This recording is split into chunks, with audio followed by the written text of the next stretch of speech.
foundation for what's happening on the coalition side. How do you see this whole dynamic working? You know the beauty of zoning. Some people say that zoning represses competence and efficiency. It is not true. I've given instances where I said in my village we have many people, tens and tens of professors and hundreds of doctorate holders and engineers and so on. We can make a cabinet of the Federal Republic. Every village, every community, every state, every zone, we've got what it takes. But when it says zoning, it's a way of restraining the appetite for power among the elite. A Southern emerged in 2023. He has to complete that tenure. Somebody has to complete that tenure till 2031. That's what saw Jonathan into trouble in 2015, if you have to recall. That's why PDP imploded. 5 governors, Atiku, and then Saraki all left, not because of anything, but said, it is not your turn. So 2027 is not the turn of the North. That's why Bala Mohammed, leader of the PDP Governors Forum, Governor of Bauchi State, said to Bala Mohammed, said, no, I will put in hold my own ambition, and let's get this thing zone to the South. No Northerner will beat a Southerner in this cycle. Anybody. By name. You're so certain about that. I said, convene a town hall, not just a 30-minute conversation, a 2-hour town hall. And I will prove to you that no Northerner will get 10% in any of the 17 southern states. Because where do you get a number? The president has taken control of the apparatuses in this. There's only a Jonathan and P2B who is priced these apparatuses open.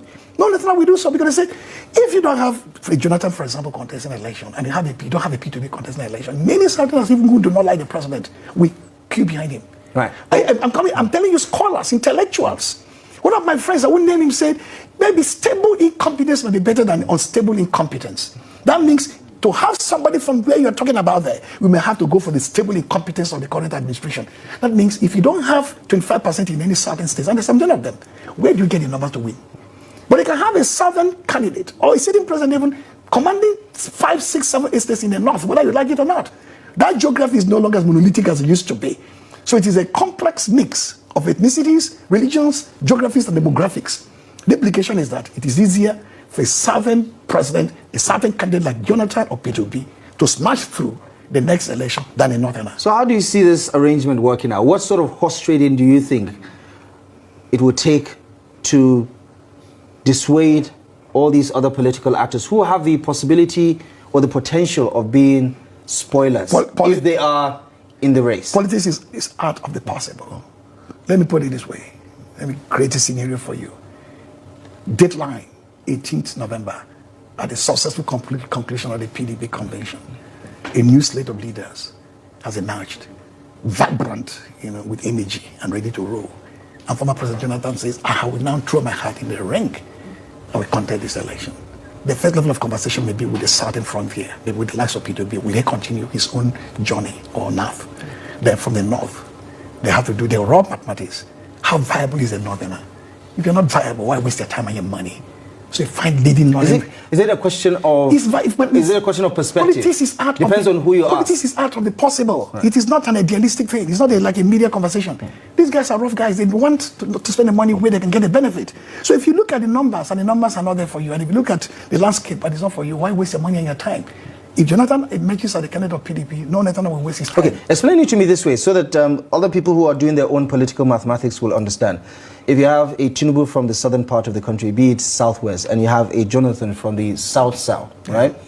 Probably, let's assume, right, for argument's sake, that P2B doesn't contest because Jonathan is in the mix, right? And then Jonathan enjoys the support, presumably, of the southeast, right? And then you have an Atiku from the north. I mean, there clearly is no outright winner in this situation. But if you also factor in the voting blocks, if say for instance, right, presumably that every region is going to go with its own candidate, wouldn't that make Atiku likely? There is no region as such in the north anymore. It didn't happen in 2023. It was the best time it could have happened for the PDP and for Atiku. It didn't happen. Don't forget that the southern from the southwest did almost as good as the PDP in the north in 2023. It may be worse in 2027. And the thing about the Jonathan challenge, the Jonathan ticket is simple. You are guaranteed one term from the south, which P2B has already said I'm going to do. Second, you have a liberal-minded president who is not going to force his will on the people, who will allow the north to make a determination who will succeed him. They believe the current president, the way he speaks or the way and manner he handles power, the way he talks about this and Miloquism is such that he may impose anybody anyhow on them. So it is not a struggle for 2027, it's actually survival in 2031. Do we have the freedom